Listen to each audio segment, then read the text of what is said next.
మళ్ళీ వచ్చా మీ దుర్గాదేవి కేటరింగ్. ఈరోజు అందరికీ వినాయక చవితి శుభాకాంక్షలు. మా ఇంట్లో మేము అగోండి వాకట్లో ముగ్గు అయితే పెట్టాం. వర్షం వచ్చింది కదా, వినాయక చవితి ఉంటేనే వర్షం కంపల్సరీ పడుతుంది. అందుకని ముగ్గు వెలిసిపోయింది. అయినా ఉత్తు ముగ్గు ఉంచకూడదు కాబట్టి పసుపు బొట్లు పెట్టాను. తర్వాత పిండి వంటలు వండాను.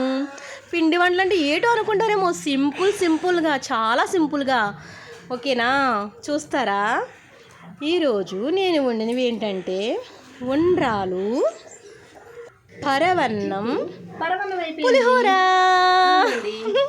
పులిహోర. అవి నెక్స్ట్ ఇంకోటి ఏంటంటే నా చాకు, వంట చాకు, మా పిల్లల పుస్తకాలు, మా ఆయన గారిది కార్పెంటర్ కాబట్టి తంది ఉలి పెట్టుకున్నారు.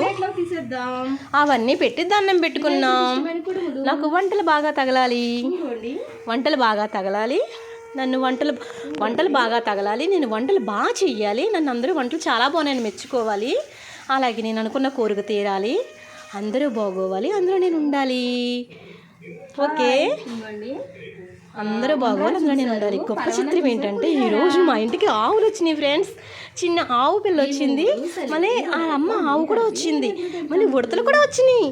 బుల్లి ఉడతలు మేత పెట్టాను, వీడియో తీస్తాను, చూపిస్తానే మీకు. కంపల్సరీ మీకు చూపించకుండా ఉంటానా? ఏదైనా మీ తర్వాతే మీకు చూపించకుండా ఏముండనే, కంపల్సరీ చూపిస్తాను. ఆవుల్ని ఉడతల్ని కూడా వీడియో పెడతాను.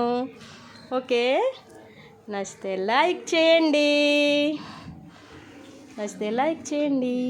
మా ఉడతల్ని ఆవుల్ని చూద్దురు. పూజకి అవి కూడా వచ్చినాయి, పూజలు అవి కూడా ఒక భాగమే. నచ్చితే లైక్ చేయండి, సబ్స్క్రైబ్.